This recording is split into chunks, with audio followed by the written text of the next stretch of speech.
What's up, everybody? Welcome back to another live broadcast of the Engadget Podcast. I'm Senior Editor Devindra Hardawar, joined with Deputy Editor Sherlyn Lowe here. Hey, Sherlyn. Hi. And podcast producer Ben Elman. Hey, Ben.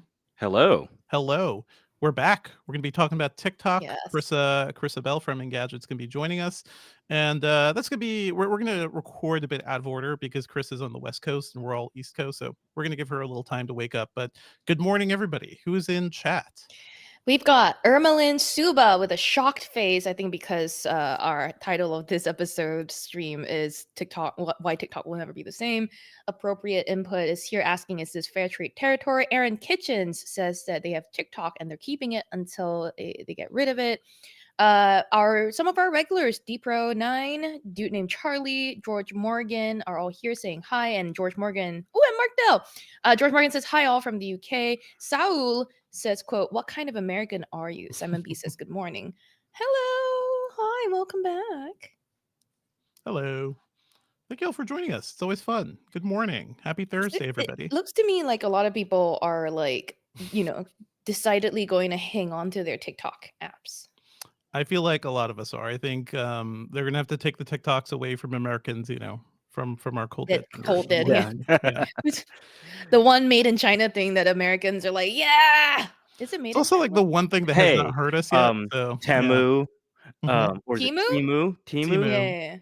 Yeah. Which is weird because the word TEMU, like the way it's spelled according to Hanyu Pinyin, which is like romanization for Chinese, should be pronounced Temu. And it's just Temu is what I've heard the most common, Two tonal for the American tongue.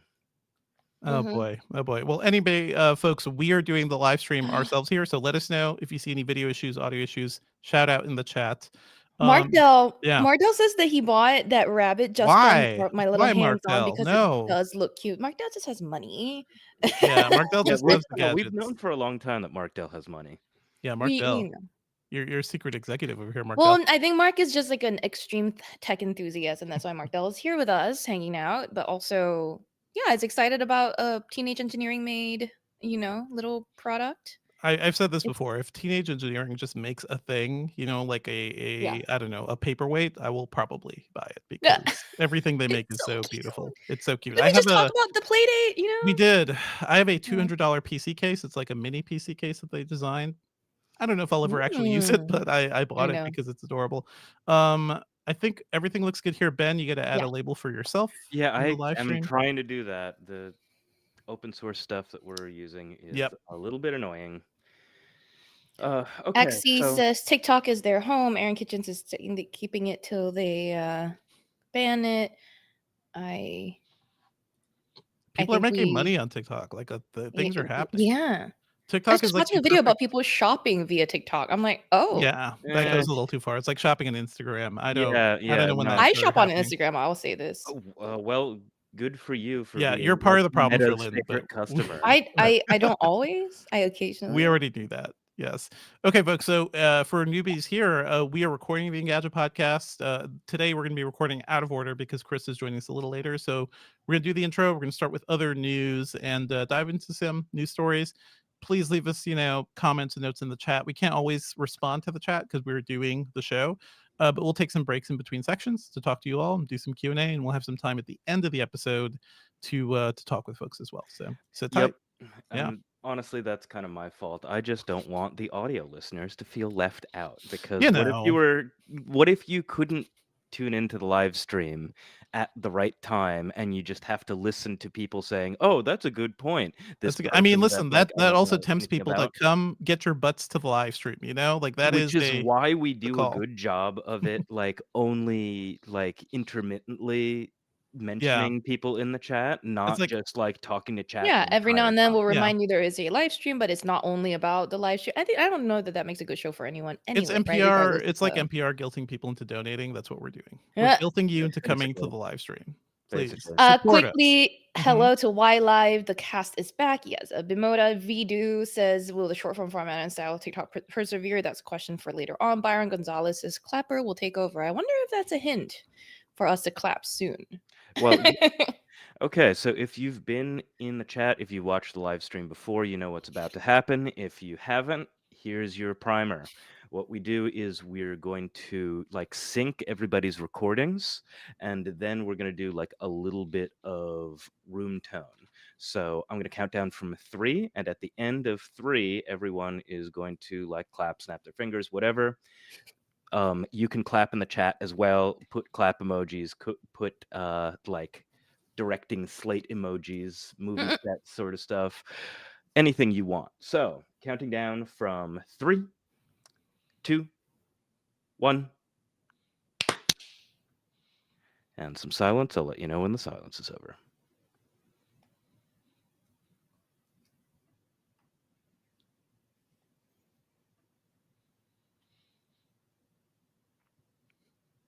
All right, silence over. I'm not on the stream anymore, so let's get going. Awesome. I'm just looking at the video window again, and all of a sudden Sherlyn went glam. I don't know when that happened. I just put my hair down. You just like glammed up. I was like, oh, okay. I guess now we're in it. We're in it for the live stream. Now it's real, you guys. Now it's real. Thank you all for prime joining time. us, and yeah, we're gonna get going. Again, we're recording out of order, so sorry if things are a little confusing. And if you have stories you wanna bring up, and maybe drop some links in the chat too. We can always do some stuff around Q&A. Drop some questions and answers. Please like this feed, subscribe to our channel, all that fun stuff. Yeah, Right. so just be aware that the TikTok stuff is going to be coming up in about like an hour, 45 minutes. Yep. But we'll lay out the groundwork here. So double checking my recording. Hello. All right, everything looking good. So is mine. Yep. Let's go in 3, 2, 1. What's up, everybody, and welcome back to the Engadget Podcast. I'm Senior Editor Devendra Hardawar. I'm Deputy Editor Sherlyn Lowe. Today, we are going to be diving into the TikTok divestment bill, which is a thing that President Biden has signed into law. We talked about it a couple of weeks ago, and honestly, we've talked about the U.S. government really pushing against TikTok for a while now. It feels like years this topic has been happening. So it has now reached a point where it has been signed into law. TikTok has 9 months to a year, depending on how the timing works out, to either sell the company or it will be banned. ByteDance basically has that timeline to sell the company or it'll be banned from American app stores. So that's what we'll be talking about with Chris Abell, Senior Editor in Engadget. But before we get into that, folks, please, as always, if you're enjoying the show, please like and subscribe our channel. Drop us an email at podcast@engadget.com. And also, yeah, subscribe to us on wherever you get podcasts. The Engadget Podcast is right there. Let's move to the topic after the reviews one? Yep, to the reviews one. Okay. Okay, so let's have a bit of a fun and maybe contentious topic. This is something we brought up recently, I think in the last episode, but there's a lot of talk now about product reviews and what they mean, and I don't know what tech companies expect from them, what listeners and readers expect from them, and what the role of, like, you know, a site like Engadget and tech journalists are. I think it's worth talking about, just because I think people are so confused. I don't know if you've had this experience, Sherlyn, where you gave something a bad review, right? And then the company comes back at you, and instead of being like, oh, I'm sorry you had a bad experience, we're going to work on addressing these things, it's just whining. It's just whining about, you know, your response, like as if your review is the problem. I don't know if you experienced this with your Humane AI pin review, Sherlyn, but it seems like that's the big example. That thing was torn apart, and a lot of people at Humane and around that just can't seem to handle it. I think we want to explicitly bring up again, because we did mention this before, that like, when Marquez or NKBHD's video went up, a lot of people, some people, I don't know if it was a lot, were very vocal about the fact that like he should not have been so harsh. You know, he will cause the downfalls of this company. And then Marquez had to like follow up and do a video about like what reviews kind of mean, or you know, the idea that like reviews have to be fair and unbiased, not and serve the reader and the audience. We're not here to serve the company. And I think that to your point, in Humane's case, they haven't been like your typical angry company that like tries to get you to change what you say. And I think that that's the worst case, right? Like if a company is reaching out and in our emails and DMs and saying like, you have to change your score, you know, this thing is wrong, you definitely did not burn yourself, that sort of thing, that's the worst thing they could do. But in Humane's case, it's been very much I had nothing from my inbox, which is Hmm. good. I don't want to hear That's from good. them in my inbox. Yeah. Humane's co-founder, Beth Bongiorno, has been pretty vocal on social media, responding to people, um, and pretty active. I think some people had an issue with that. I actually didn't. I think what she's said so far publicly has been it's really hard, right? Because you're reading words. You can't tell if they're yelling, you can't tell if they're angry, you can't Hmm. tell if they're just chill and calm, right? I think And she's my been fine. Her responses seem fine. Yeah. Exactly. My take is that Beth Bongiorno has sounded fine. My issue with this is less about the company's reaction because genuinely I don't really care. At the end of the day, my responsibility is to the reader, to the Hmm. audience. And it was shocking to me that it was the reader, the audience, the fans that were upset. Um, and we've encountered this before. Every time I write a bad review of, say, a Surface product or I call Hmm. out Hmm. something for being bad, you get people who are angry that you didn't use it right or you're too dumb. Like, especially as a woman in tech, frequently the insult or the criticism of my reviews used to be, I think it's less so Mm. nowadays, maybe Yeah. because of better moderation. Used to be, you're too dumb. You just don't know how to use it correctly. You don't, and I'm like, I went to school for That's code not for a even, bit. yeah, I that's don't not even know. even like a thing. That's not a good criticism against you. Yeah. We've uh, talked about how, like, fans sometimes just get into these toxic relationships with the companies that they mhm. adore and don't even accept that these companies can be flawed.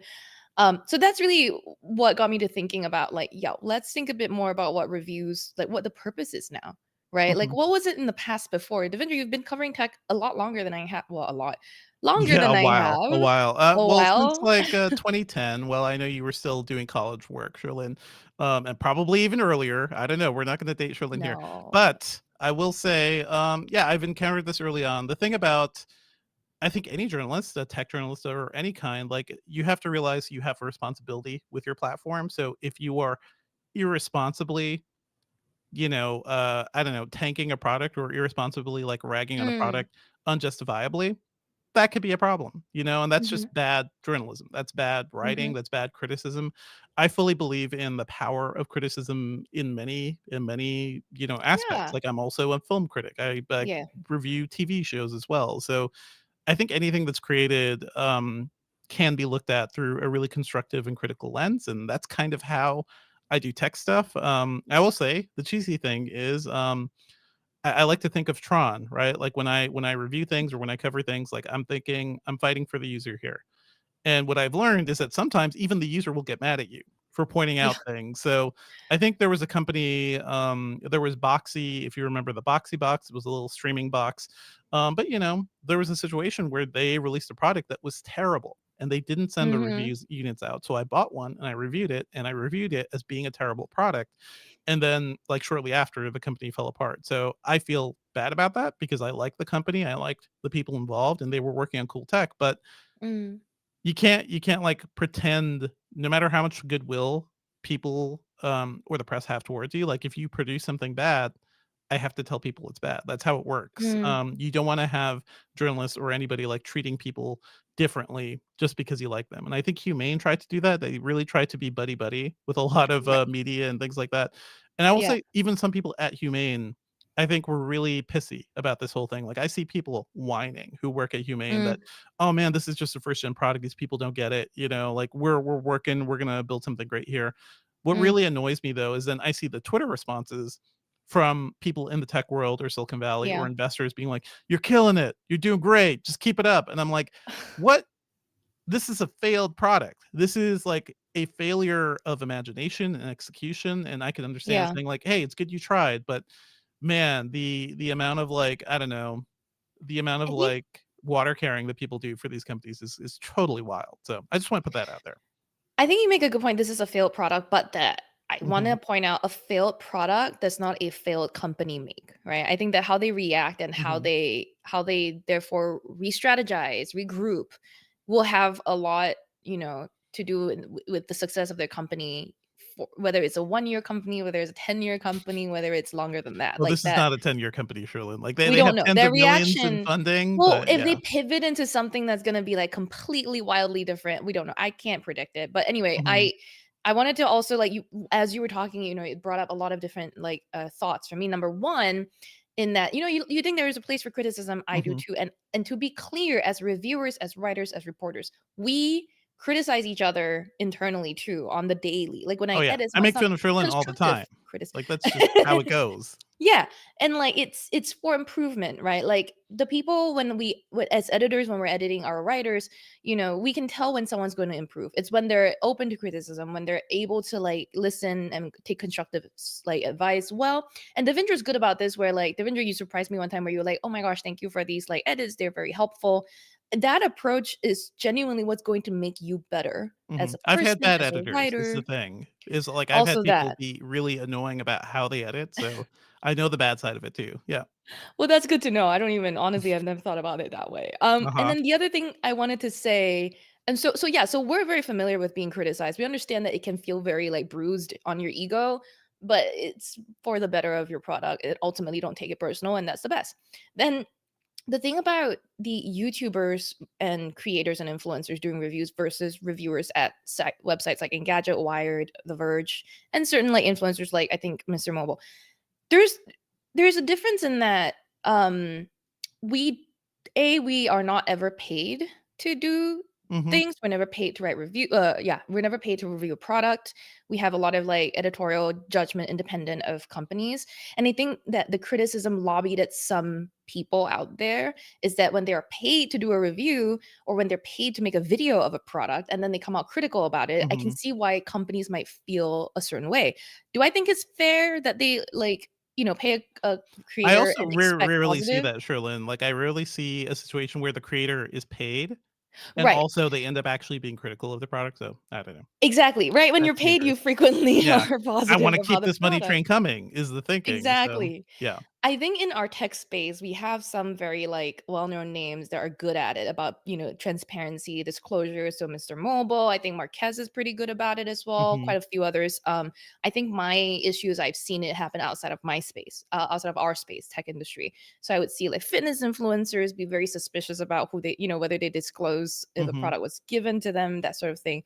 It's quite it's it's quite interesting to see, and I can see why there is a lot of suspicion out there. But we have an ethics statement. We have how we test that explains that we do receive products to test for free, but we treat that as a loan. We always make Mhm. every good faith effort to return them at the end of the testing period, and We don't also take sort trips, of things like that. we Yeah. we Yeah. do not take paid trips. Our ethics page is very clear about like how and Mhm. when if we ever need to accept like an Uber to an event, that sort of thing, or like we happen to take a bus from CES's like Mhm. lobby to the middle of nowhere to cover Qualcomm's like satellite thing, sure, that sort of thing. Mhm. But anyway, all that leads me to saying that we're updating some of these pages about how we test things. We're going to share a bit more about our testing process. How do we test laptops? How do we test Yeah. smartphones? That's coming very soon. Um, Sorry, I didn't mean to like steamroll. No, no, no. I think that's totally worth, calling out, and also people in the live chat, listeners, drop us thoughts at Yeah. podcast@engadget.com. Let us know what you think about how we review things, what you'd like to see. I would love to hear things. Like I come from an IT tech background, so like I'm always Mm, thinking about like how do normal users, how will they interact with these products? How will it be good for their lives? So that's like something I'm reviewing Dell's XPS 13 and 14 and 16 now, and like right. I have some issues, even though they have pretty design elements. I have issues with like what this means for users, and it's still like in my craw, like that's just a problem with Yeah. these designs. So that's just how I'm rolling into things. But yeah, I'm glad we had this conversation. And Same. yeah, folks, like sometimes we're going to be critical. It's okay. It's fine. Your companies will be totally fine. It's not about you. It's about the product and being good. That's all. Let's move on to other news, and we've got a bunch of stuff to talk about. Mm. I think one of the more interesting stories this week, Meta announced that it's opening up the Quest OS to third parties, and that includes Ooh. Asus and Lenovo, who are going to be building new headsets. This it just gives me flashbacks to the Microsoft mixed reality headset things. Oh god, Uh, yeah. yeah, it's that whole HoloLens? thing. Oh, those other ones. The other headsets that nobody really Yeah, yeah, bought. yeah. But Asus says it's Yeah. going to be working on a performance gaming headset. Lenovo, we're working on a productivity, learning, and entertainment headset. Don't forget the Lenovo also built the Oculus Rift S, which was a headset that came out. The slight upgrade over the Rift, it was not great. It was kind of terrible, honestly. Oh, But yeah, Lenovo had that deal too. So we're going to be seeing more things running the Quest OS. I think this is a good thing for the Quest platform, because the whole lockdown thing where it was only Meta's hardware running Meta's software, right. unless you're Apple, right? Unless like you can do this on your own, I really don't think that's a good thing for an entirely new ecosystem of products, right? So Mm-hmm. opening up is better. I'm sure Microsoft is annoyed that they they kind of stepped out of this market. What is weird is that there's going to be an Xbox inspired Quest headset. I don't know what that means. Right. Is it going to have Xbox colors? But that's happening. So Meta and Microsoft are working together on something. Kind of weird too. I think this is good news for the VR industry, because Sure. I've been talking about how it feels stagnant. This is good for Meta, because having more people using their software should hopefully make their operating system better and their ecosystem more, I don't know, just more interesting, rather than just Yeah. relying on their own headsets. And maybe this also means we won't see a new Meta Quest for a while, because they're just letting Hmm. people do a thing for a year, you know? Yeah. Do they really need to upgrade their hardware that much since the last one, Not Dev, you really. think? Like the Quest 3 Yeah. is really good. I don't know how well it's sold, but they could reduce the price, but also let these other companies come in and do slightly different spins on their Yeah. platform. And I think that's probably a smart thing to do. So yeah. Yeah.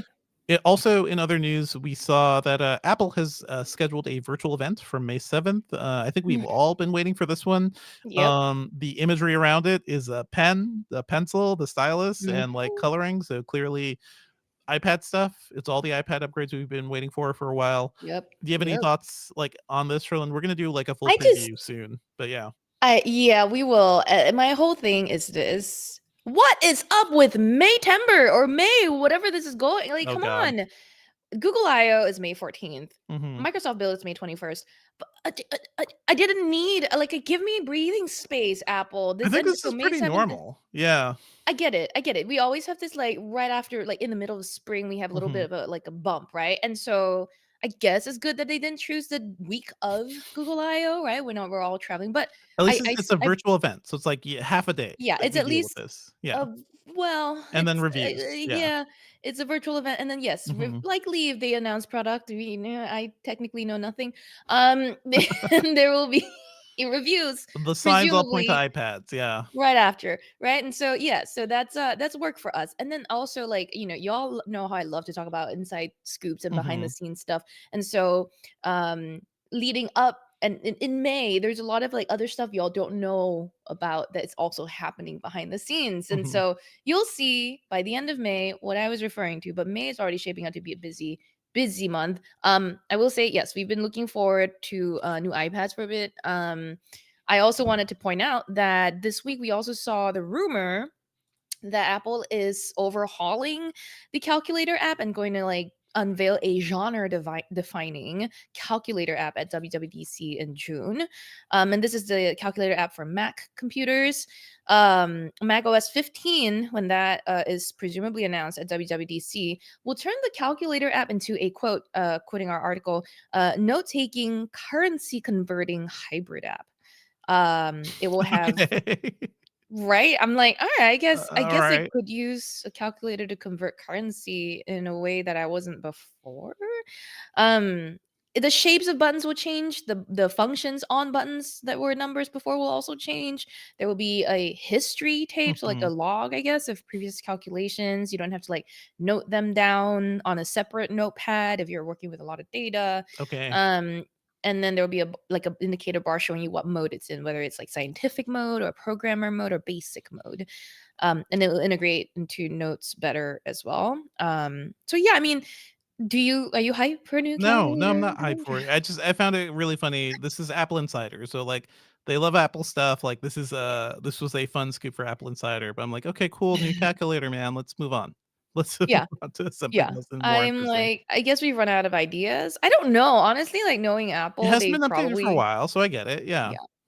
But who's looked at the calculator and thought I need to update this thing, right? I don't know. Give us a record, like the record of calculations. I think that's helpful. So That's that coming. That's alone the is gonna be history tape. great. Yeah. Yeah, that alone I is gonna be I useful. I think WWDC is going to be interesting because isn't that where we also saw things like the journal app be first unveiled and like a lot of the mental health and things that are that came to watchOS and iOS, like, oh, log your emotion, that sort of thing. It's interesting for me to see what Apple is doing with this software, because there's clearly not a lot of room left in hardware on phones to quote innovate, I guess. So I think that I personally am interested to see what WWDC brings. Gotcha. Cool. Well, I mean, yeah, that's a whole. Then we're prepping for Dub Dub after this event. Like Yes. it never ends. We also saw the news. Hey, Amazon is launching an updated grocery delivery program. It's going to be $10 a month, on top of a Prime subscription. But it means free deliveries, with a $35 minimum purchase, which kind of used to be the thing. You used to be able to get free Right. deliveries with a Prime membership. So they're kind of bringing that back. This is a program that's going to be coming to 3,500 supported cities. Also cool that it's going to be working, I believe, with SNAP, the Supplemental Oh, Nutrition right. Assistance Program, and Mhm. EBT as well, right? So other ways that people can access groceries, especially when they need a little help. Like, it's going to be cheaper for people who need to get that access. Mhm. I believe it's $5 a month if you have, yeah, it's $5 a month if you have a registered EBT card. Um, you get the Amazon Fresh and the Whole Foods deliveries, and also stuff from other stores too, like Cardenas Markets, Save Mart, Rite Aid, Pet Food Express. Rite Aid would be fun. That'd be a useful Yeah. one. I know there's a lot of conversations around Amazon specifically, but grocery delivery in general, and I do feel guilty if I have to do an Instacart Yeah. order. If I need something like immediately, like I tip well. I feel guilty Mhm. that somebody has to run around the store and like get all this stuff. I don't. How do you feel about it, Sherlyn? Like, have you used any of the grocery delivery stuff? Yeah. I mean, I've been a very long time like Hmm. Amazon Prime person, and I used to rely a little bit on Amazon Fresh, especially during the Yep. pandemic, to get my Yep. groceries. Um, and I got very annoyed when they removed the like 35 and above gets you free delivery Yes. situation. So I'm one of those people that sort of targets. So would And you I pay the like $10 a month to get that back? That no. seems like it'll be worth it. No, because I quite enjoy going to the grocery store myself nowadays. Like Well, if you can walk to it, it's nice. Yeah. exactly. I mean, it's a 20-minute walk for me, so it's not great, Oh, but I'll really? just walk like yeah, it's, Mhm. you've been in my neighborhood, Devendra, it's pretty, I've like, walked nice. through. I met Sherlyn for coffee in her neighborhood, in Yeah. unnamed city. But I do miss, like, when I was in Brooklyn, Sherlyn, I do miss, like, hey, the grocery store is like right there. So I'm walking Mhm. back from the subway. I can just get stuff. I don't need to like Right, stock up and exactly. do a whole big run. Whereas now I live in the suburbs and it's terrible, Sherlyn, because every I time I know. go to the grocery Drive store, out, yeah. I have to like load up a crap ton of stuff. It always is more expensive than you think. And then you have to like store the stuff everywhere. I kind of Yeah. do miss having limited space because it's like, okay, well, I'm not going to buy too much You're not because gonna be a hoarder. I can only fit so much in my Brooklyn kitchen and refrigerator and Mm, everything. But anyway, I think this is it's a cool program.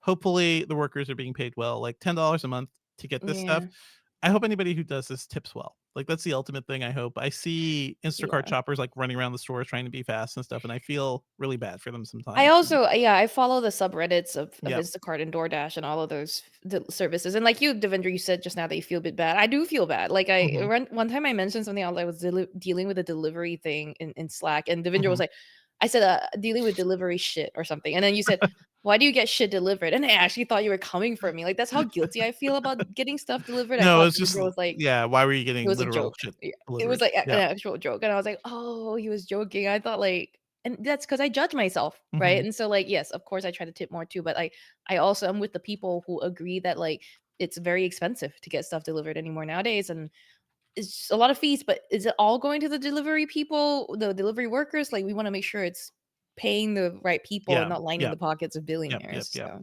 So, I mean, I think a lot of companies say tips go straight to the workers. mm, Something people do is also I've seen people just give if you are there and you see the person, you could just give them cash for a cash tip. yeah, That's also a good thing. exactly. It's just I can't always like meet the delivery I person, don't so have a that's lot a of cool thing. cash. Yeah. Anyway, we'll keep an eye on all this stuff. Sherlyn, did you want to talk about this thing? This other story about the world's leading AI companies pledging to protect the safety of children online. This seems all very obvious. OpenAI, Yeah. Microsoft, Google, Meta, everybody is promising to stop their AI tools from generating and spreading content containing child sexual abuse materials. I don't. What else are they going to say? Yes, yes, we Yeah. don't want this to happen, right? Is this a Right. surprise? I don't know. Right. It's kind of like duh. Yeah. Like of course you didn't like of course so basically the news is that like companies including OpenAI, Microsoft, Google, Meta and others have jointly pledged to prevent their AI tools from being used to exploit children and generate the child sexual abuse material or Mhm. CSAM. And the initiative was led by a child safety group called Thorn, as well as a nonprofit focused on responsible tech called All Tech is Human. And it's kind of like good. At least we started Mhm. somewhere, right? On this ethical AI I use. mean, there's already, like, And terrible uses. There's people using, like, what is it? Basically I think in high schools, right? Some kids were mhm. found to be using it to make Oh the yeah. girls in their high schools appear naked, and that's gross and terrible, but these It's tools absolutely exist. awful. That's what they It's absolutely yeah. awful. And the problem is this, like Mhm. that story about the high school kids Mhm. using AI to generate those, fake nudes. I mean, we've seen the episode where, Ross was, photoshopping images of Chandler onto like some Who pictures are of you talking porn. about? Like Are you making I'm a talking about Friends Friends reference right now. now, Sherlyn? I made a Friends reference because that's how old I am. But Wow. look, as long as some of these editing tools have been available, we've Mhm. come around. We've wrestled with these same Yeah. questions of It's ethics and just so responsible easy now. use. Like, that's the danger, It's right? getting even easier now, like to look realistic, to look believable. So yes, it's high time. It's been high time for a while. It's like peak time, higher than peak time to talk about how to use AI, how to like clearly label AI edited work and in a way that can't easily be cropped out. I don't know. It's very complicated, but I'm glad we're starting somewhere. Awesome, awesome. We have a bunch of other stories. There was new stuff around the Ray-Bans Meta smart glasses. Yep. They are adding multimodal AI, which means that what they can see images now, like they can give you a little Mm-hmm. more information about things. Also, they showed off like a couple new designs for these things. Sherlyn, you just came out of the hell of reviewing the Humane AI pin. Do you think the idea of Meta smart glasses becoming smarter with AI capabilities is that more useful to you than the pin? Yes and no. I honestly would have to try it out to tell you for certain, but I have tried the Ray-Ban Meta glasses and I can tell you at least they don't like burn my face. You know what I mean? Like they sit there. The camera is a little bit better. You can at least kind of it's your vantage point. It's a Hmm. wider angle. It's going to sit level on your face hopefully because you should usually have, your ears are usually level. Uh huh. Whereas the Humane AI pin's almost always askew. So it's like, all right, Oh we'll my god. see. I know there's a lot. I don't know that there's a direct comparison between the Ray-Ban Meta and the Humane AI pin, but I would say that the Meta glasses, at least if they're dead, they still Hmm. serve as like sunglasses. They So still work, but yeah, you can also do more interesting things with them, right? Like you can get audio piped to your straight to your ears. You could listen to podcasts without having headphones on. You could take pictures and photos, and then maybe occasionally get information about stuff you're looking at. So that's right. I have not tested this. I know Chrisabel actually has done some of this testing. She wrote about it, I think last month or recently. So you Hmm. could go check out her piece. I will say this seems a lot more functional than the AI pin. Like this is Yeah. something people may actually want. It seems like one of those things like it's aspirational in a way. Like, sure, I want glasses that can take pictures and do all sorts of cool stuff. Whereas I don't know how many people are dreaming of having a pin on their chest to do AI stuff other than the Star Trek nerds, you know. I Yes. think that's what that product was ultimately made for. Speaking of the Humane AI pin, and I Hmm. think we'll quickly get to this, but yeah, there's been a lot of like hype around AI centric devices, like the Ray-Ban Meta's new features. We did uh see that Rabbit launched its Rabbit R1 this week. Hmm. I attended the pickup party, Yes. and I'll get to it in a little bit, but I have thoughts and stay tuned. Awesome, awesome. Let's clear out. We got a couple of other things. Briefly, want to mention we have a piece on the rebuilt Sonos app. So if you have Mhm. Sonos speakers, it seems like it's getting a new app that looks a lot nicer. It has like a customizable home screen. You could link directly to your services or things you've recently played. I like Sonos speakers a lot. I think they sound great, but and for the cost, like they actually work pretty well. But Mm. man, their app is a pain. Like it is buggy. It is kind of Yeah, confusing. Like it was. There's so many tabs and things to go through. This looks a lot cleaner. This looks like yeah. the app Sonos should have had years ago, to be honest. So Mm, okay, mm. I'm glad they're getting the software right at some point. Yeah. And also we saw the news that X announced it's going to have a smart TV app. So okay, Twitter on your TV, Sherlyn. Yes. Yes, no, maybe so. Okay, so when I first saw Mm-hmm. this, I have to admit, I thought it was they were launching their own TV streaming service. I was like, what? Yeah, but okay, X on my TV for what? What the I kids guess they want. do. This is what all the kids are asking for. They want X live streams and X. They did, Are yeah. people still doing video chats? Whatever. They They do want have X on some their live, TV. yeah, live content, right? They do have like live. They do. Yeah. They used to have good live coverage of like breaking news events. You That I could watch guess. the Tucker Carlson interview of Vladimir Putin. That's the first image on on the ad for XTV. So that's where we're at right now. Good luck. Good luck with that. Mm, Also, do mm-mm, you want to bet if this thing even actually launches? Like I can't no, trust X to do anything at this I don't point. think it will launch. I don't want to. I don't know if I want to bet, but I don't think it'll launch. Don't think it'll launch. Okay, let's move on to what we're working on. As I mentioned, I'm working on the XPS 13 and 14 reviews. Had a bit of a hiccup there because I know some weird trackpad issues, so trying to get that cleared out. I Mm. also have the new surfaces. I'll be working on the best laptop guide for us as well. So fun stuff. Also looking forward to spending time with the Rabbit R1 Trillin, which I know you had time with. Oh my goodness. Yeah, I just got a shipping notification that I had to tell you about. Oh, okay, So, cool, cool. yeah, stick around. Like I said, went to the Rabbit R1 pickup party and I was big sad. I was so sad because Well, I it's an had to be 8 p.m. like, event too. no. Huh? It's an 8 p.m. event. You have to go to the late event and write Yeah, it about it. Oh my started at god. 8 p.m. Ugh, Eastern. It the was at worst. JFK, right? Because it It was was at the at TWA. JFK? Yeah, it was at the TWA hotel. So all the way at JFK Airport. Oh my god. So the travel alone is like 2 hours, Oh my which is great. god. Yeah, and then traveling after the event, which ended at like I it didn't even end until like 9:30 at the earliest, right? So Were like they if thinking, you like, stuck around, everybody loves to go to the airport. Everybody would love to do the sure. trek Yeah, I out know. to the Look, end of Queens. I gotta tell you, the TWA hotel is It's a cool really hotel. cool. Yeah. And it really matches the whole Rabbit R1 like and Teenage Engineering retro vibe, right? It's very like retro cool 90s. And then, walking into the event, they had little glass display cases of old gadgets like a Game Boy Mhm. Color, like a Mhm. Watchman, not even a Walkman, a Watchman. There was a Watchmen, yeah. Pokédex, a They're pager. really Very calling cool. their shot in terms of how memorable the Rabbit R1 is going to be, so okay. They're like, "We're gonna be on in this Hall of Fame." I don't know. And then so I was sad because when I got there Mhm. and it was like, "Oh, transparency, right? We pre-ordered it ourselves, so we used our own company money to buy a Mhm. unit, and because they're not actually shipping review units to anyone, so everyone that's going to review this has to like shell out their own money, and that's fine. But because of that, it was like there was a bit of miscommunication over like whether I was picking up a unit at the Right, event or having ours shipped right. to you, Devindra, which I had already said quite a while ago Mhm. that it was supposed to be to you. So even though there was the option, they were like, "Do you want to just pick it up now and then you can play with it and then ship it off to Devindra?" I was like, I think it's smarter to just send it right to you. Like it's just so much Mhm. faster than me, Yeah, yeah.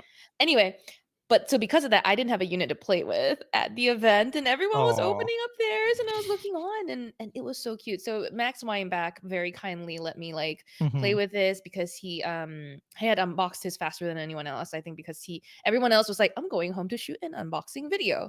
Max was like, screw that, I'm opening mine. So we were playing around. It is Uh-huh. so cute. It's so It cute. looks I cute. adore it. It looks like they The really little took that scroll Playdate. wheel. Yeah, the It scroll wheel, does. but it's the same basic shape and color of the Playdate almost. Yes. Well, Playdate's It's a little bit yellow. bigger, Yeah. I think, than the Playdate, and it's orange instead of yellow, Similarly yeah. cute, I would say. Yeah, Yeah. very cute. The screen looks great. I mean, you could see, like, things on it than compared to the projector. And it's also, like, $200. I could buy one, like, Markdown on our live stream mentioned, like, he's already bought one. Let's I'm buy like, one. $200? I could not eat for Guys, a week. there's so many better things to do with your money than I know. these I mean, the products. travel to the TWA hotel alone was already, like, $200 basically, so might as well. But, okay, Okay.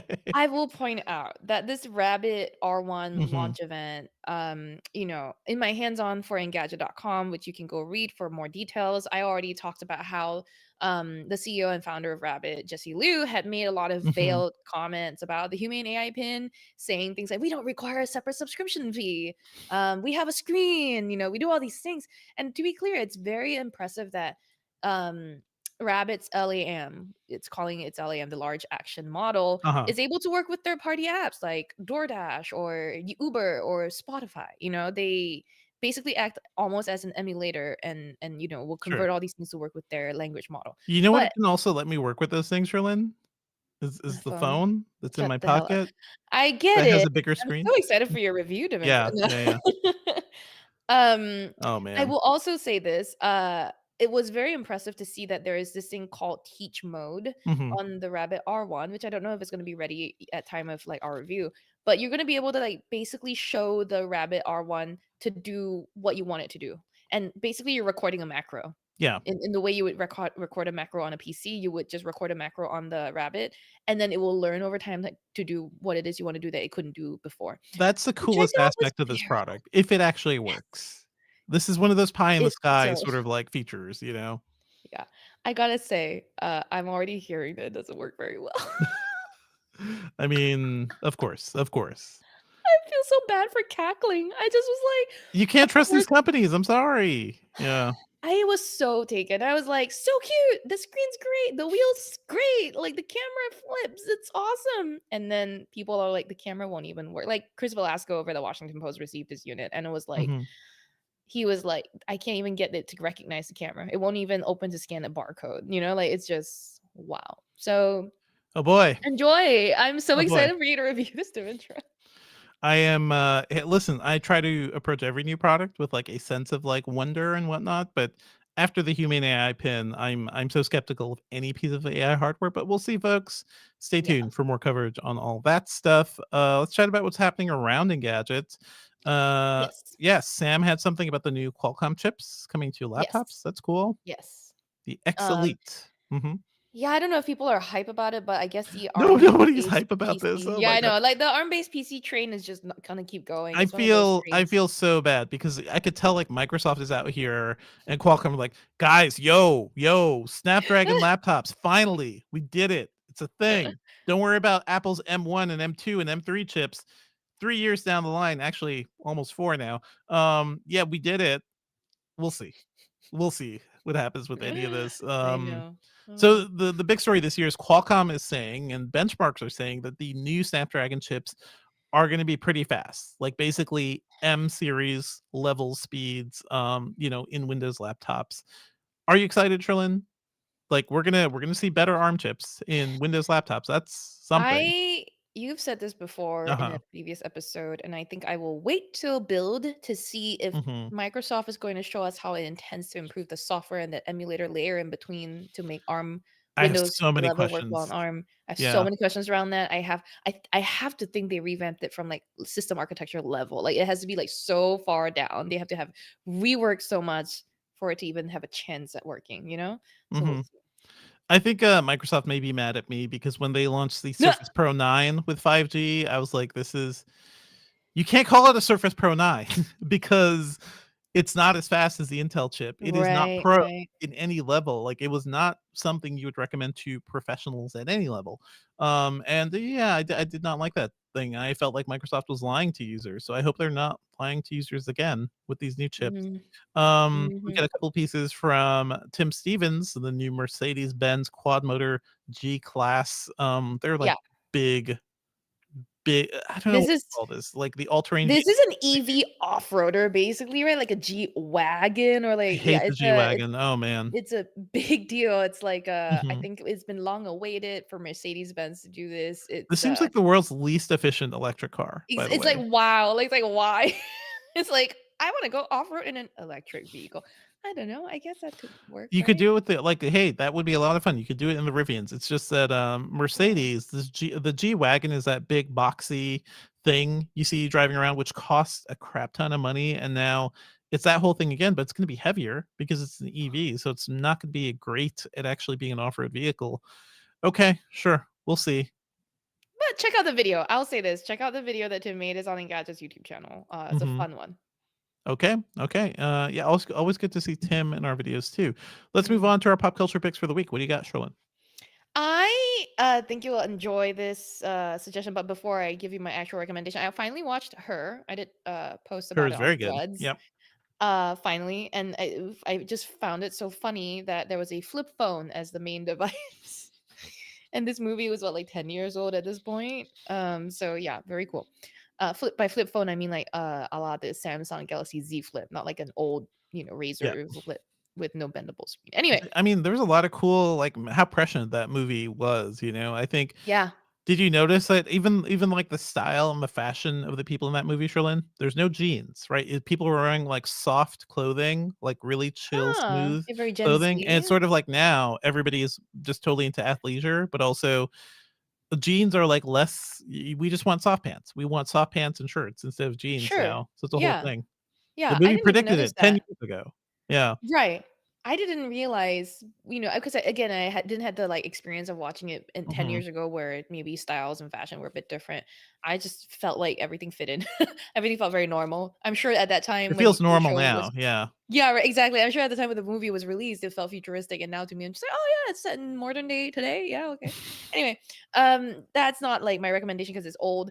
I did get a chance this weekend to watch in the theaters Monkey Man. Monkey Man's so good. And Yeah. holy crap, Dev Patel, you're amazing. Dev Patel is like so skilled at this craft at this point. I know there was going to be a lot of inevitable comparisons to John Wick, Mhm. but Dev Patel's take and Monkey Man as a story has a lot more layers to it in my opinion. It's not just about this man out for revenge, which is Mhm. a very core part of the story, but there's like obviously the political side of it. There's a bit of commentary on ostracization of marginalized communities and that sort of Mhm. thing, and like I found that spoke to me. It was very like heartwarming to see some of it, and there's like a spiritual, religious component, of course, as well. Um, There's a lot of commentary about how, like, potentially dangerous that is too, because it's dealing yeah, with the spiritual component that is now driving, like, Hindu nationalism in India right, too, which is a big problem. and The it's thing very about that. tied to the politics of it too. It Yeah. is. I don't think it's even getting released in India now because, like, there Hmm. were some critics early on who were like, "Oh, what it's saying, it's trying to say something about India today, but it's not quite directly saying it." And people were calling it like half-hearted, but now, like, it's yeah, the Indian government does not want it shown in theaters, so I guess clearly that was Okay. enough. A little bit of Right. criticism was enough. But yeah, I like Monkey Man. I like clearly Dev Patel loves action movies. Oh, Like there's a lot of so great good. fight sequences, Yes. a lot of great like really And cool stuff. Yeah. I love when like there are actors from, countries outside of America that Mhm. make it big in Hollywood and then they go back to their home countries, they make a film and they take it as an opportunity to Mhm. elevate the craft in their country. India's not his Like home country, by the way. Dev not Patel that it's is his home. yeah, is Yeah, I English. didn't mean to Yeah, yeah, insinuate that. yeah. I just meant like but I see a lot of Bollywood, not the Yeah, dance sequences, but yeah. I found like there was a lot of like good acting, really good like sturdy performances across the board. The action sequences were awesome. Mhm. The boss figure was so great. I was just like, wow.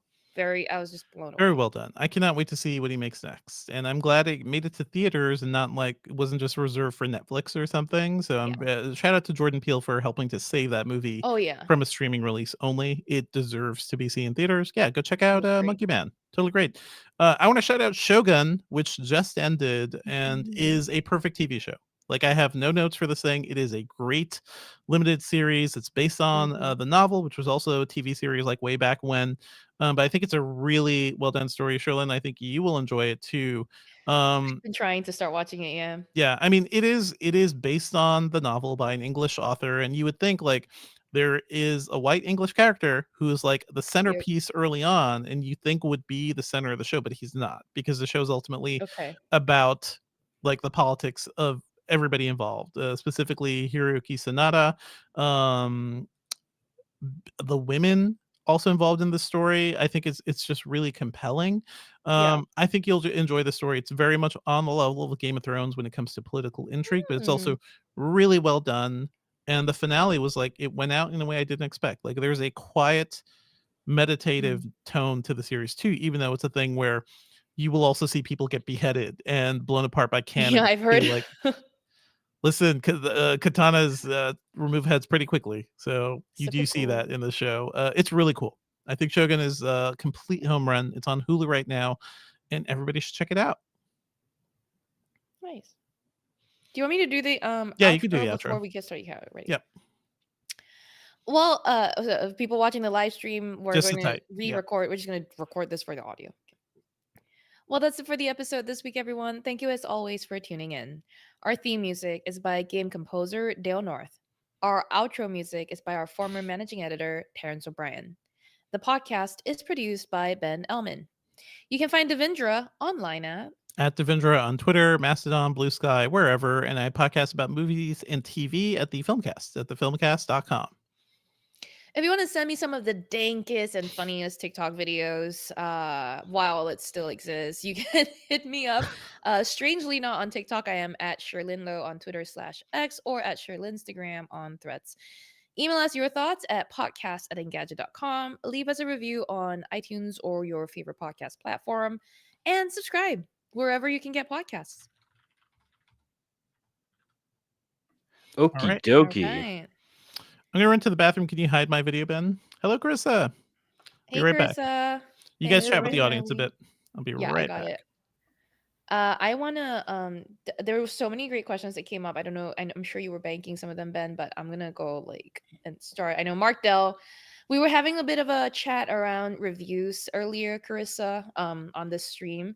And so people on the live stream chat were commenting, saying that, why, for example, says MKBHD's review was super fair and thorough, the title was strong, and that's what why things people were reacting to. Mark Dell points out video game reviews and the console wars always felt way worse than the tech reviews when it came to the reactions of the fans. Maybe it's that more now that there are less console exclusives. So there's less reason to fight, I guess, and to loyalty. And Mark has a comment here on the way we review things, which I appreciate. I love hearing, by the way, you guys' feedback on how we review or cover or write things. But anyway, Mark says that he likes the way Engadget reviews things, feels like a classic style of reviews in a way, ethic statements, focus on the customer, transparency, very different feeling from the influencer style. Yeah, we're kind of trying to figure out, if there's a different approach we can take to reviews that will still continue to serve people, but be less work on us. So if y'all have thoughts, let me know what your favorite things about our reviews are so we can keep them, and then tell me what you think we can do away with that is still in our reviews. Anyway, Ben, over to you. Did you have any questions? Yeah, I got a bunch of banked things. One, the letter Y said while you were talking about the review process and everything, just said, wait, she's cooking, which is probably one of the better affirmations of oh wow, I really agree with what this person is saying. Gotcha. I did not understand because I saw a Cooking Mama reference that got deleted, and I was like, "Is that?" Yes, it got kind of confusing. Where where is cooking in terms of oh, this person has a lot of good ideas versus Cooking Mama, and versus this mama is cooking. If you were Johnny Bravo or something, So then Mark Dell, of course, very jokingly said, "You gave a humane pin a bad review? Wow, how much was Rabbit paying you?" Big sarcasm tag there. Yeah. The letter Y also said, "I haven't read a bunch of reviews written on the Engadget website, more into the video reviews." Cool. And he says that he does like the Wirecutter style and sections, although he doesn't agree with their picks. So just something to consider. That's also one of the reasons why you might want to have a varied media diet. It's not one website could be the perfect thing for everyone. We Chris, are actually you can looking into those. chime in if you want. You're definitely on stream and everything. By the way, we are looking into those headers.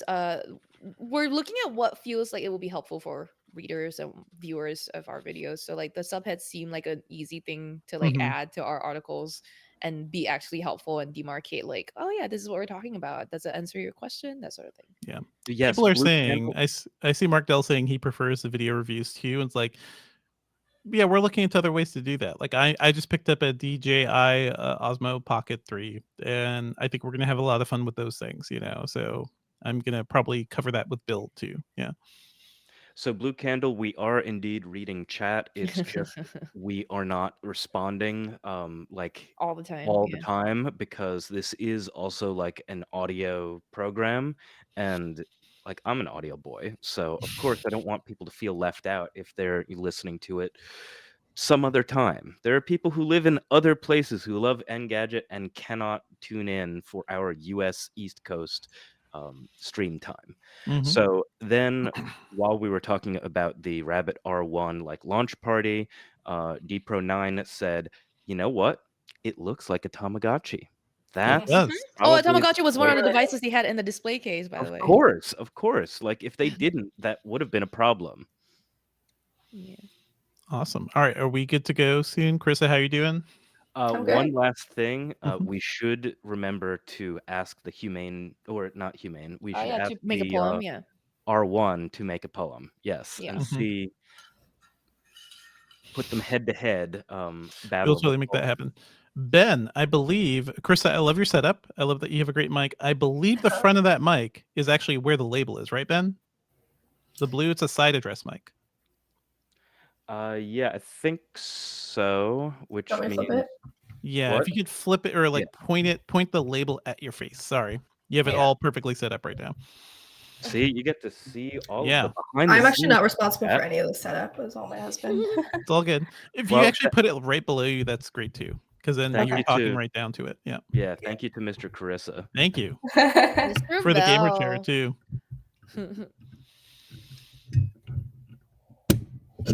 Awesome.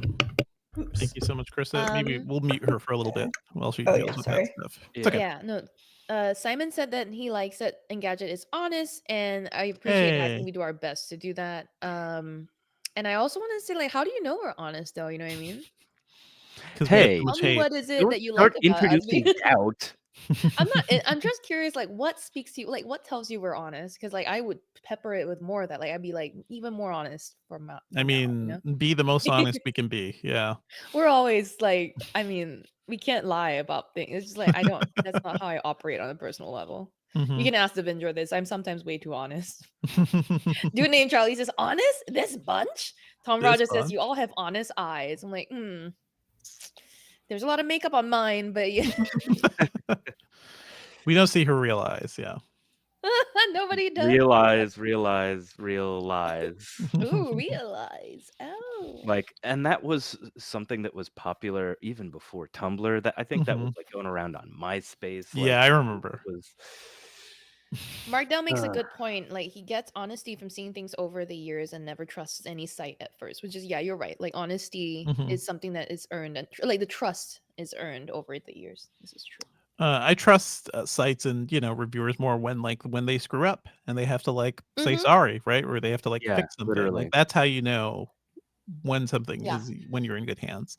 Okay, Me too. Carissa, how are you sounding?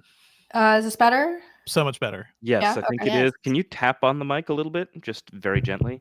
Yep. Okay, so we are getting it through your mic. Make sure that you're also seeing those taps in your audio workstation because Yep. we are going to do another sync in a second. Okay. I've had it going since I joined. Oh, fantastic. All Okay. good. Y says it's Tamagotchi with ah sounds. I don't know why I care that much. I think you mean like Tamagotchi. Yeah. Tamagotchi? Cool. Well, and then Mark was like, who did I Poop hope pronounce the it? rabbit has How a do you all pronounce Tamagotchi. I want it to poop. Is it? We need an Tamagotchi? AI Tamagotchi. I feel like that's what we're missing in society. You know, a Tamagotchi technically was my first pet because I think I had a Tamagotchi before my family got a cat. Oh. I just remember the Dreamcast had those little memory card units, and I had the Sonic Adventure little friends, and those were cool. I took those to school. I love the All right, y'all. Dreamcast. The Dreamcast had all the good ideas. All right, if we get to go, Yes. we'll do this final section. Thank you all, live stream. Thanks for joining us. This is the main topic. We'll be talking about all the TikTok stuff, and also why we think TikTok will never be the same again after all this. So yeah. Okay. Yeah. So, chat, we're gonna sync again. So I'm gonna count down from 3. So 3, 2, 1.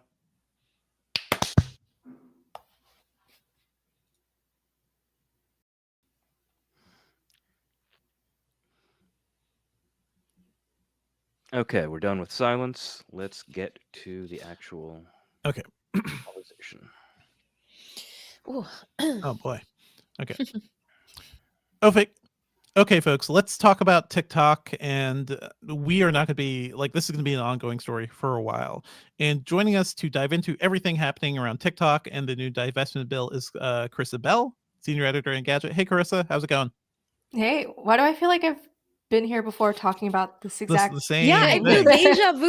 Oh my god. So we had Carissa on a couple weeks ago to talk about when the TikTok bill passed the House. but this week it passed the Senate, and like immediately President Biden was like, okay, yeah, I'm going to sign that sucker. So he signed it immediately Wednesday morning. That bill is now law. It's a part of funding relief efforts that's going to Ukraine and other countries too. So it was like tied together. That's why it moved so quickly. But yeah, it's happening. Krissa, this is, can you just kind of recap what this means for TikTok and what we can expect from TikTok over the next year?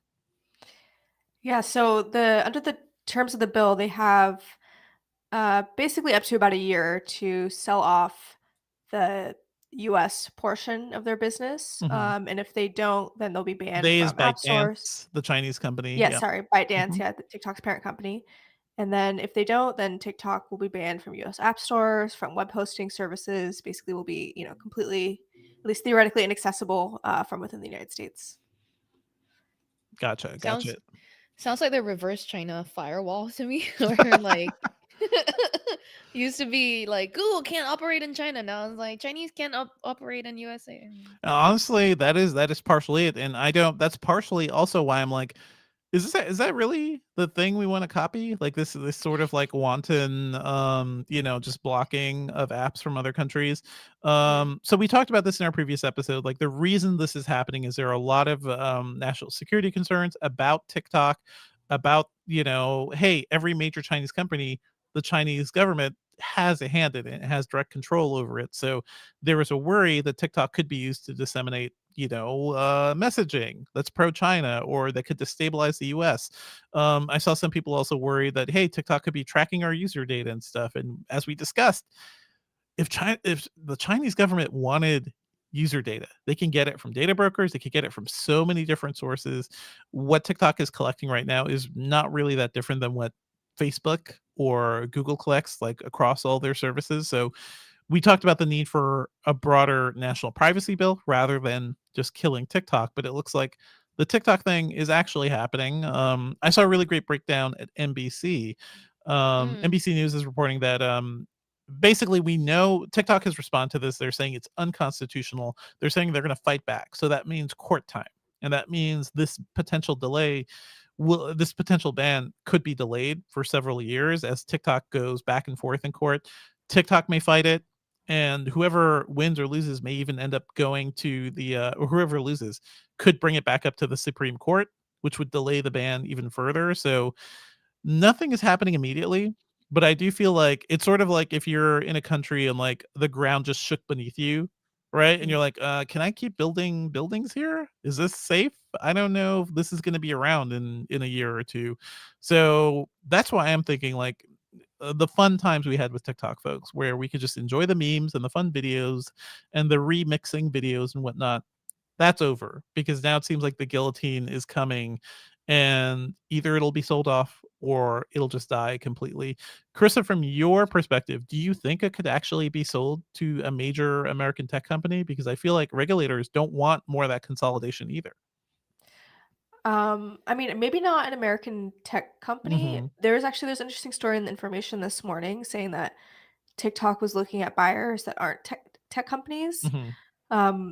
They didn't name names, but for example, you remember back in the Trump administration when Oracle was maybe gonna buy it, Walmart was like gonna be maybe involved. So, you could, as weird as it is, you could think of a company like that potentially getting the mix. I mean, I think there's so many unanswered questions.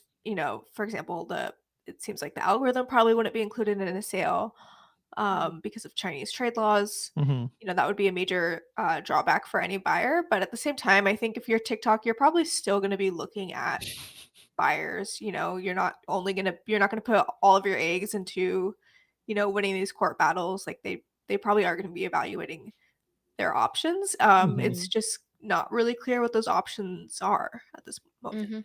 It's sort of like not quite as immediate, but like when Elon Musk bought Twitter, we were like, oh well, this is all over. This whole like whatever fun we were having on Twitter is kind of all over. And now it's sort of like, well, ByteDance is going to probably try to sell off part of TikTok, although they say publicly that they want to fight it more.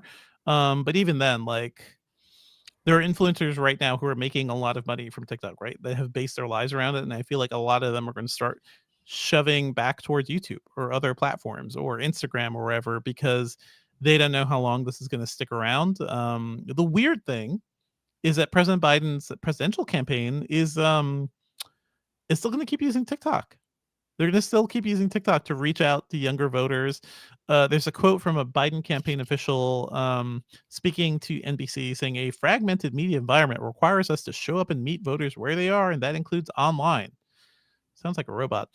TikTok is one of many places we're making sure our content is being seen by voters. You guys are the ones trying to kill TikTok. I don't. Okay. Yeah, this also seems like a weird thing to do in an election year or two when the Biden campaign wants to court young voters, whereas now they're gonna be like, "You're taking away my TikTok, and you want me to vote for you?" That seems not so great. I don't know if you've heard anything, Carissa, about like, I don't know, the broader reaction to TikTok potentially going away. I mean, yeah, I think you kind of nailed it. It's, for young people especially, it's kind of like, okay, you're gonna take away TikTok, and not just you're taking away this thing I like, but then there's also all these other big problems that are not being solved. There was an interesting moment when this bill was kind of moving through Congress when TikTok sent out these notifications to users and telling them to call their Congress people and ask them to vote against the bill. And a lot of them did, and it was kind of funny because these there's all these Hill staffers that were super upset because they said, we're just getting all these calls from They're like calling these our teenagers. phones. They don't understand what Congress is, but they're like calling us, and then they got all worked up and called it like interfering with the legislative process. But I'm also like, don't you want young people to be involved in in the in knowing what's going on in the world and like being engaged? So I don't know. There's like a lot of hysteria, I think.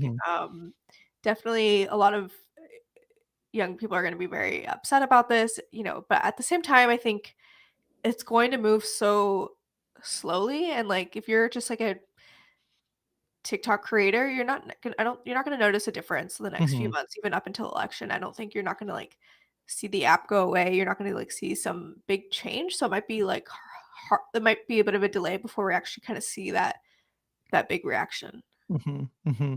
I'm kind of finding, I don't know if you either of you are using TikTok differently than like YouTube Shorts or like Instagram. Like, is there like a purpose for when you jump to one of these sites? Because for me, when I'm just like so tired, I don't want to think about anything, TikTok is the perfect like just flip up and down the channels and get stuff thrown at me. Whereas if I'm in YouTube Shorts, occasionally I do that, but it's more I'm actually getting useful information like based on the YouTube channels I already follow.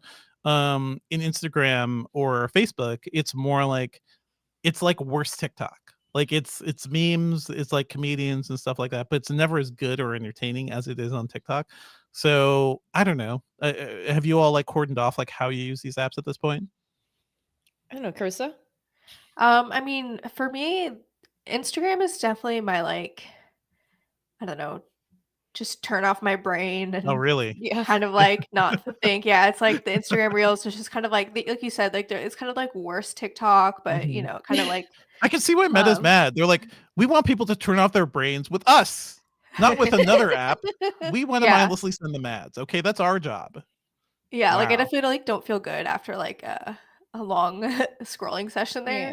But I still keep coming back to it. TikTok is more like when I want to see something new and interesting, or if I'm like, want to actually like see things I haven't seen before, or like new memes or music is kind of like more I go for TikTok when I'm actually like kind of I've noticed that. I've also noticed live streams. I'm seeing live streams of news that's happening, something that I have not seen reported anywhere. But I'm seeing live streams first on TikTok versus other services, whereas that used to be Twitter. It used to be like that's where I was mindlessly browsing and like, oh, big news is happening. So for some reason it's now TikTok, so I find that a little odd. I don't know if I'm like contrarian here, but you don't like TikTok, Sherlyn. I think we know that. Sure, but my doomscroll thing is Reddit, and that's how I go over to other places. Sure. Because on Reddit there's less of a chance I'm gonna encounter something I want to buy. Sherlyn, And then, see, but this involves reading words, and yeah, I like sometimes I just reading. don't Yeah, even wanna. I just I get wanna it. get the content I'm from more it. of like I want to read, and then like my two like time Mhm. killers right now when I'm watching TV is either Reddit or I open the New York Times crossword. Not to be all intellectual on y'all, but Wow. yeah, it's either those two. And to Chris's point, like if I am looking for one of those like video first services, I go to Instagram, but not the Reels section. I go to Mhm. the just the feed. But I just scroll and then like it's like low humor nation or like cats memes and like it's just quick videos of those things. And I'm like, yes, these are so cute. I just laugh at like cats being cleaned or not cat dogs being cleaned or whatever. It's just cute. It's just Um cute. if I Yeah. do go to TikTok, like to answer your question, Devindra, I am looking specifically for some creators I follow, like Adrian Mhm. Bliss or Yuri, I forget her full name, does these Kardashian impressions. What? That's specifically, I'll just go and look for them, and then that's it. I don't want to go, or I guess I go look at the Engadget TikTok every now and then. I'm like, what's You're like, just okay, up okay, I'll to? do that. It's well, I'm just saying, like, it does feel like the end of a whatever era it was. Like, I remember when Vine just kind of died, and Vine was a cool thing of like cool experimental Yeah, videos. I think TikTok, like, in many ways, say what you will about like about China, like being in charge of all of it too. The remixing of content that TikTok has basically produced, like the ability to take a video and then multiple times remix, kind of at free will, um, is something like we have not seen too much when it comes to like higher level media. You know, reposting on Twitter is like close to it. Retumblr to reblogging on Tumblr is kind of close to it. But yeah, TikTok achieved something special. I think yeah. that's a big part of the appeal. It's the algorithm, and also content is just like free to remix, and there was something special there.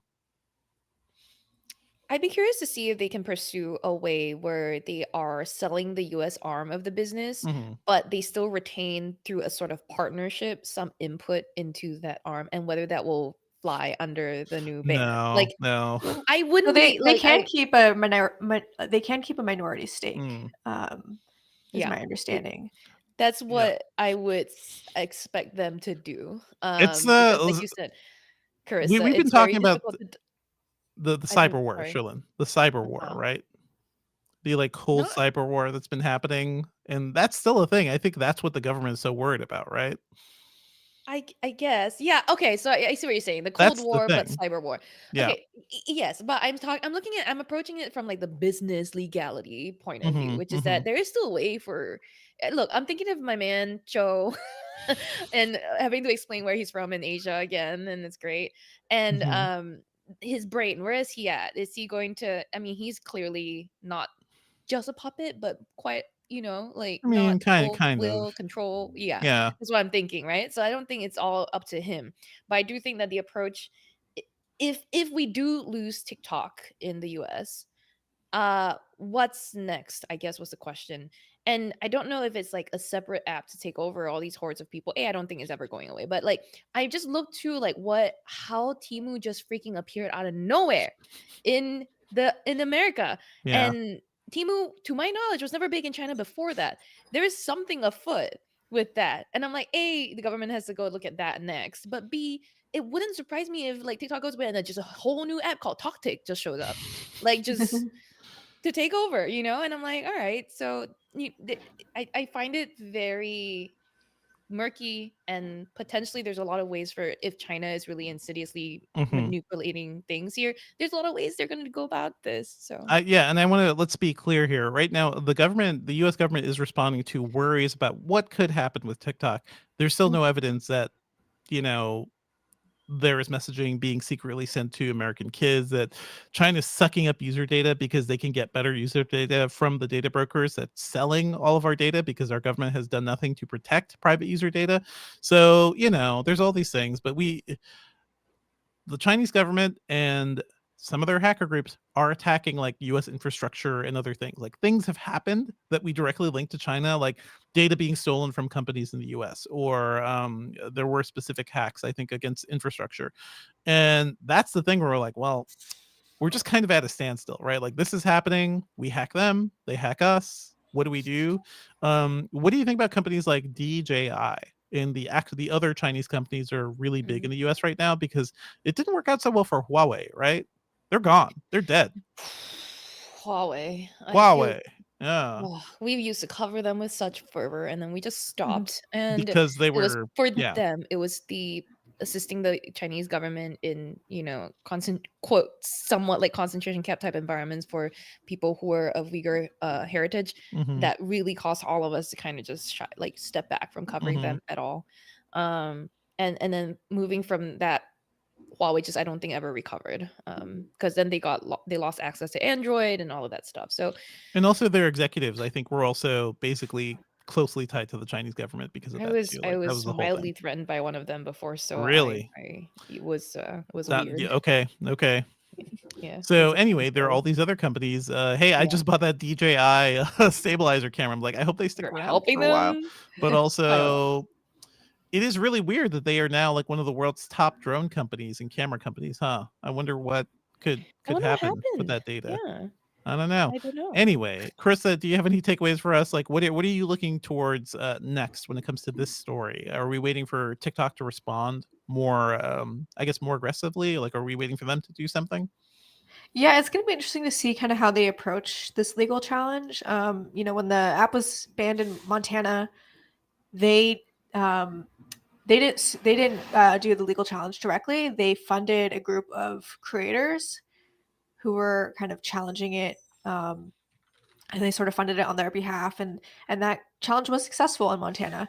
It wasn't, that law was very different than this one that was just passed. But I think that kind of is a good it kind of shows you how they might be thinking about this. I think this one is like so much more existential to them that I think that it's that they might, they're more likely to actually just go ahead and challenge it themselves. I think it's going to be interesting to see kind of what argument that they make. From what I've read, it seems that they do have a good First Amendment case, but on the other hand, the government saying, waving their hands and saying national security, it kind of makes it like could go either way, 50-50. It seems like some politicians have seen things that aren't released to the public too. Like they have maybe seen some things happening and they can't tell us what's happening. So that's always weird. As a journalist, I want to know what are you talking about, right? Again, it's not really clear, and this is one of my biggest problems with this law is that if our government knows something concrete about what TikTok is doing that makes it an actual like really vital like security threat to this country, then I think that should be public. If you're going to be banning a service used by 170 million people here, there were these classified briefings that happened for Congress ahead of the votes, and it was kind of interesting because a lot of lawmakers walked out of these and they were like, wow, this was really scary, and they seemed like very convinced by what they heard. Like they seemed to think it was very serious. And then there's a few others who said, well, it was mostly kind of hypothetical, things that could happen, or they described a lot of things that could be true of any app, any big social media service. So and there was an effort. Some lawmakers said, hey, they asked for some of this information to be declassified, which I think would be really beneficial. Like, let's put it all out there in the public record, and so we can all kind of get a sense of like what's actually driving this. But to the point you said earlier, right now there is no hard public evidence that TikTok has manipulated its algorithm in such a way to like promote Chinese interests, or has stolen large amounts of US user data that for some kind of like spying. There have been like a few isolated incidents, and then there's been a lot of like unsubstantiated allegations. But in terms of like what we actually know for a fact has happened, a lot of it is just kind of like people speculating about something like something that could happen. There was a story about a couple of TikTok employees like tracking user data, right? Like specifically looking up user background data, and like that sucks. But I think that you could probably find that at most big tech companies, like that sort of thing happening. Yeah. There's a few journalists that were targeted. But I mean, Uber famously did that. It's not a good thing. I don't think it's not a good thing. No one should be tracking journalists, but this was not like a large scale thing. It was a few people, and it's like, that's bad behavior. Do we do we ban Uber when they did that? we should have punished Uber a lot more for a lot of things. Okay, we'll be keeping an eye on the story. Carissa, where can we find you on the internet these days? I'm still on X, Carissa BE. I'm more often on Threads these days, hanging out there. Also on Blue Sky, same handle everywhere. Awesome. Thank you so much. And yeah, looking forward to chatting more about TikTok soon. Like hopefully something will actually change. Thanks. Thanks, Carissa. All right. We could save your audio, Krista. And I think we're good for the episode. We could do Q&A now. Yeah. Yep. We finished the entire episode. Lots of stock talk in the chat. Ben soliciting right? stock advice. Yeah, wave. I'm not soliciting No, stock I'm kidding. advice. I'm kidding. I'm No kidding, stock I'm advice. kidding. I was I'm literally just talking about how bad I am at choosing stocks, how Yeah. I've only ever lost money. Go to Wall and Street what I bets should for that. do is what actually Sherlyn does, which is the most ethical thing, and only buy like mutual funds only, and yeah. indexes. Also the only like safe thing, right? Well, ultimate yeah. safe, like safer than individual stock. Yeah. There is no such thing as safe. No such thing. Well, if you have a yeah. Well, Yeah. track your stock fund performance against whatever leading, and then you. Mark Dell in the chat when I mentioned that I'm a Reddit doom scroller was like, oh yeah, I'm also Reddit on our Instagram versus reality. I just want to shout out, if you're not on Instagram versus reality on subreddit, you should follow it. It's good. But I mean I do that too, Sherlyn. Like the am I the asshole? Like subreddit is just like there's just like great drama. It's just great drama. It is. Pulls you in. And a lot of them are fake, but I still love it. Oh anyway. yeah. I'm like, this 25-year-old dating a 40-year-old expects maturity.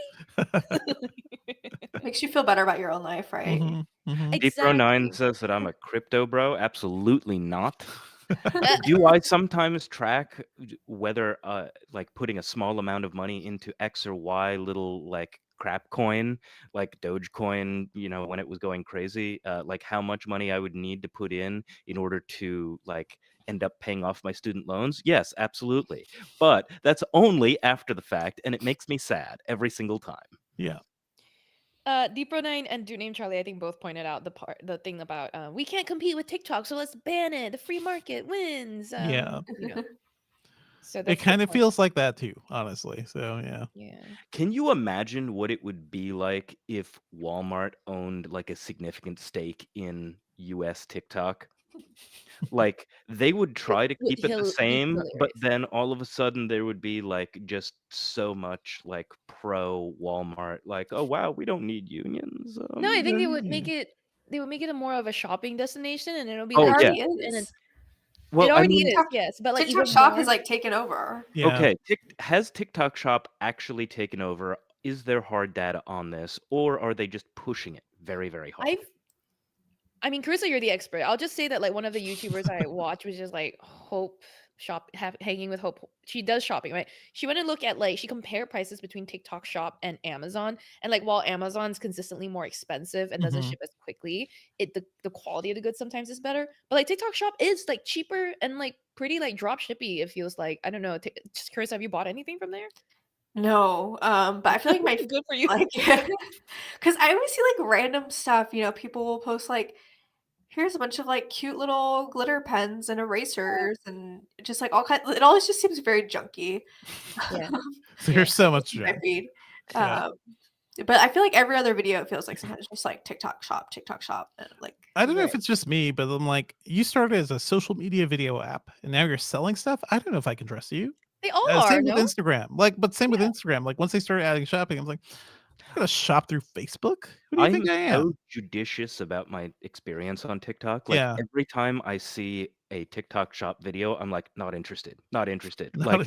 And honestly, it kind of works. Like for other people, I've heard that like every other video is TikTok Shop, but that hasn't happened with me. It might be, you know, every like 10th or 20th video, and I immediately say like, get out of here. Also, don't show me TikTok Live. TikTok Live is a very strange other part of TikTok that feels like it's a completely different app. It feels very dystopian, honestly. With all the NPCs, what's up, someone in the chat has actually bought stuff. Deepro9 says, I buy stuff from TikTok Shop: cologne, teeth whitening remedies, etc. I'm sorry, teeth whitening? Are you about to lose your teeth? Yeah, like they're all. It's really dangerous. Brave. The reason is it feels like Be careful, Deepro9. They're just sending you bleach. Yeah. Oh my goodness. Awesome. All right. I feel Any like other we're about questions from the time. chat? Yeah. Thank you all for joining us. It's always fun to spend Thursday mornings with our chat room. So it's back. We're doing it again, folks. It's great. Y says he's looks maxing. That's another subreddit that I cannot stand. That one I can't stand. It's explain that one. It's where people are like, how do I look even better than like put a picture and like how do I improve? If I'm not wrong, that's what it is. I might be wrong. Yeah, but like the idea you should be like, okay, you know, how do I like make myself look a little bit better? But it's coming from like a really dark place because they want to do it as quickly as possible. And honestly, a lot of that work needs to happen on the inside first. It's kind of like pickup artist adjacent, right? Yes, exactly. Yes. Very much. Very much. Man. Yeah, I think we can like get everyone to like shout their final goodbyes so we can do a roll call, right? Like everybody, we're about to wrap this up. Leave your comment now so we can see your name and say bye. Thanks again, Carissa, for joining us. People don't buy teeth whitening stuff from random sites. Yeah, seriously. Thank you. Tom Rogers says, "Why do I see Deepro toothless and smelling like bleach in my mind?" Yeah, so goodbye to DPro9, to Mark Dell, to just the letter Y, to George Morgan, to Go the Tech, Go TH Tech, to Goth Tech. Goth Tech. Jeez. Come on. Go TH. Yeah, go TA. Yes, you know. You didn't have to cut me off. Oh, excuse me. Goodbye to Declan. There's some guy Devendra Hardware in the chat. Dude named Charlie. Anybody else who wants to shout out, just say something in the chat because we're gonna be going soon. I love that they're saying bye to each other too. Like Declan's like, "Bro is the kid from Leave the World Behind," and then Goth Tag is saying like, "Bye, Freddy," I guess. Tom Rogers said bye. Dude named Charlie says adios. Yay! All right, thanks for joining us, folks. Do your credits, Ben. You already did? Yeah. The credits are so much more compressed now. So easy. Stream comes to you via us. Yeah. That's basically it. Devendra does a lot of the OBS stuff. I do a lot of the camera directing stuff. So if you hate looking at one person or another for even 30 seconds, blame me for that. But thank you so much. Come back and join the stream next Thursday at 10:30 a.m. US East Coast time, and we'll see you next week. All right, thanks, folks. We're out.